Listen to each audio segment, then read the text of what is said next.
Jamaah Masjid Nurul Huda 19 Londong rahimakumullah. Banyak orang yang berpuasa, tetapi belum tentu semuanya benar-benar merasakan puasa. Banyak yang menahan lapar, tetapi belum tentu mampu menahan amarah. Banyak yang menahan haus, tetapi belum tentu dapat menahan hawa nafsu.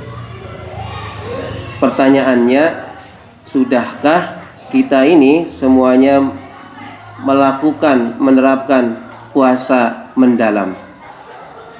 Allah berfirman dalam Quran surat Al-Baqarah ayat 183 mengenai diperintahkannya puasa dan tujuan dari puasa.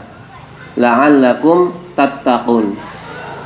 Tujuan puasa itu bukan sekedar menahan lapar, menahan haus, tetapi lahirnya takwa. Takwa itu tidak stagnan. Takwa itu harus progresif menuju berkemajuan. Ada peningkatan kualitas takwa. Jadi takwa bukan sekedar status, tetapi adanya kesadaran yang melekat dalam diri seorang yang beriman tentang ketaatan dia kepada Allah. Takwa juga bukan sebuah ritual, melainkan adanya karakter yang menetap, yang melekat, yang direalisasikan dalam perbuatan sehari-hari seorang mukmin. Dikaitkan dengan puasa, Rasulullah SAW bersabda, ini hadis riwayat Bukhari, man lam yada' qaula zur wal amala bih falaisa lillahi hajah fi ayyada'a ta'amahu wa syarabahu. Barang siapa yang tidak meninggalkan perkataan dusta dan perbuatan dusta, maka Allah tidak butuh ia meninggalkan makan dan minumnya. Artinya puasa sia-sia saja kalau sekedar meninggalkan makan dan minum.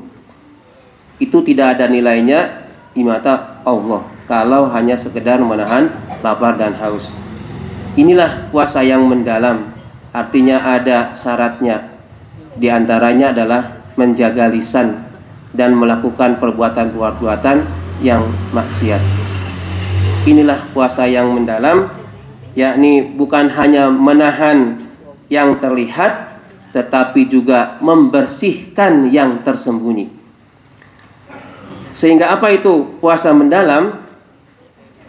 Puasa mendalam bisa ada indikasinya atau kita definisikan menjadi puasa yang memang menyentuh fisik, yakni dia kuat menahan lapar dan haus.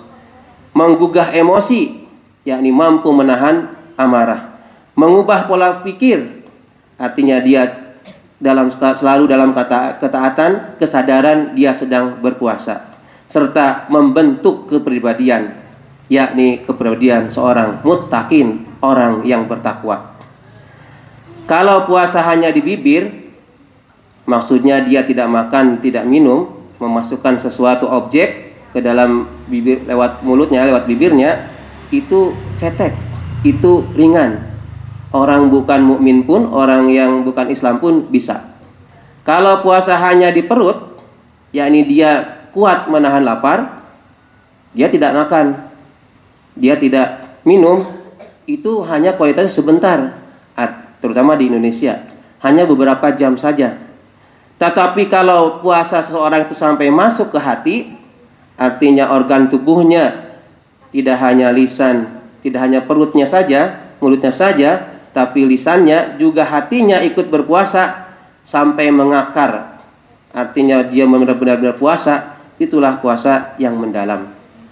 Wajar kalau Imam Al-Ghazali dalam kitab Ihya Ulumuddin membuat tingkatan puasa. Maksudnya tingkatan orang-orang yang berpuasa.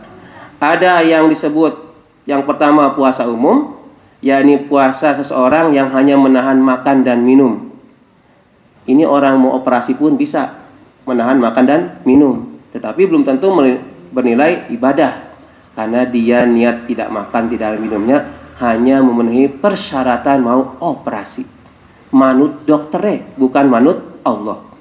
Lalu yang kedua, puasa khusus. Yakni setelah dia bisa menahan lapar dan haus, ia bisa menjaga anggota tubuh dari perbuatan maksiat. Matanya ikut puasa, telinganya ikut puasa, kakinya, tangannya itu ikut puasa, semua anggota tubuhnya ikut puasa. Itulah puasa khusus. Yang terakhir, level yang ketiga, puasa paling khusus, yakni dia tidak hanya menahan lapar dan haus, anggota tubuhnya juga puasa, serta hatinya itu ikut berpuasa, dalam arti tetap dalam ketaatan kepada Allah. Tidak ada selain niat lillahi ta'ala. Puasanya itu karena Allah. Ada paham?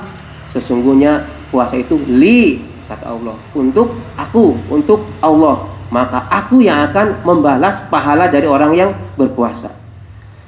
Itulah kedalaman kualitas dari berpuasa menurut Imam Al-Ghazali. Lalu bagaimana puasa yang mendalam itu? Konkretnya ya, yang contoh lebih gampangannya. Saat kita lapar dan ada kesempatan untuk marah, karena orang marah itu bisa disebabkan karena adanya lapar.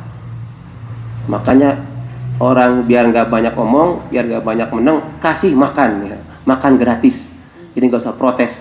Kecuali Tio dari UGM ya, ini ada orang UGM sini. Saat kita lapar dan ada kesempatan untuk marah, dia memilih sabar. Saat haus dan ada peluang untuk berbuat curang dalam timbangan atau perilaku perbuatan atau dalam transaksi, dia memilih tetap jujur.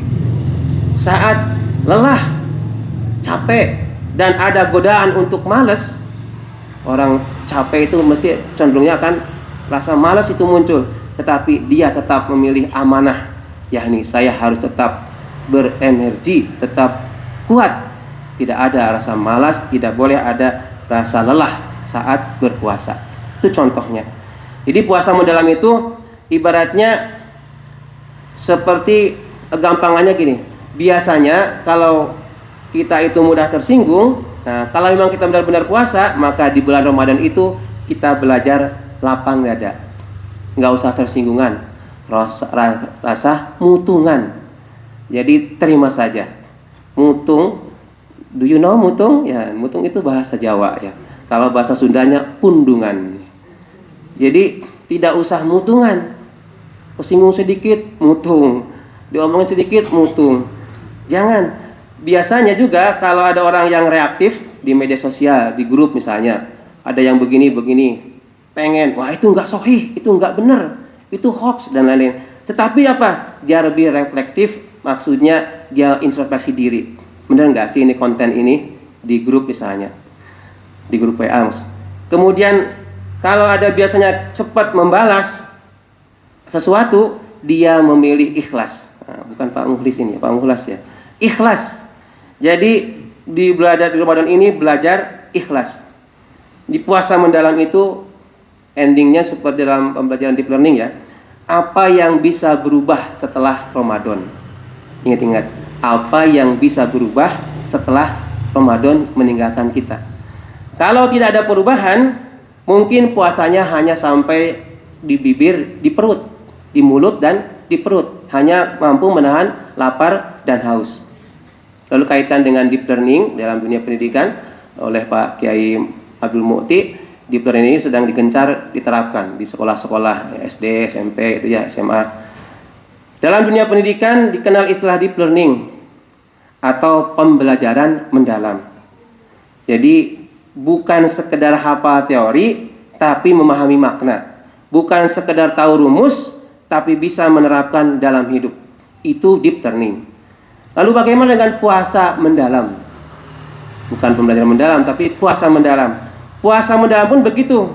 Bukan sekedar tahu jadwal imsak dan jadwal manjing maghrib, tapi memahami makna sabar, makna syukur, serta adanya rasa empati, peduli terhadap sesama. Kalau deep learning menghasilkan pemahaman yang jangka panjang, maka puasa mendalam menghasilkan takwa yang berkelanjutan sampai akhir hayat. wala tamutunna illa wa antum muslimun. Kalau pembelajaran mendalam mengubah cara berpikir, maka puasa mendalam mengubah cara hidup. Hadirin rahimakumullah, lapar itu sementara, haus juga sebentar, tetapi yang namanya karakter itu usahakan selamanya. Lapar haus tetap dalam keadaan mukmin. Ramadan bukan hanya soal makanan, tetapi soal mengarahkan. Bukan hanya mengurangi makan, tetapi menumbuhkan keimanan. Maka mari kita jadikan puasa bukan sekedar rutinitas tahunan, tetapi adanya transformasi kepribadian. Bukan hanya ibadah musiman, tetapi perubahan yang berkesinambungan. Semoga puasa kita tidak berhenti di tenggorokan, tidak berhenti di perut, tetapi menembus hati dan berbuah ketakwaan yang sejati. Terakhir, kita harus ingat pesan Rasulullah, pernah disampaikan di forum ini juga, di antara tiga pesan emasnya Rasulullah SAW. Nah, yang kedua itu, celakalah orang yang didatangi bulan Ramadan, lalu Ramadannya berlalu, sementara ia tidak mendapatkan ampunan dari Allah. Artinya apa? Jangan sia-siakan Ramadan. Jenengan alhamdulillah bisa bertemu Ramadan. Tadi malam saya dapat kabar wali murid SD Muhammadiyah Bodon, ayahnya dari guru SD Muhammadiyah Bodon itu meninggal. Dia mendapati Ramadan hanya 4 hari. Kita mudah-mudahan sampai tuntas mengalami Ramadan ini, dan Allah ampuni dosa-dosa kita. Kita maksimal Ramadan kita termasuk dalam puasa mendalam. Demikian yang bisa saya sampaikan, mudah-mudahan bermanfaat. Assalamualaikum warahmatullahi wabarakatuh.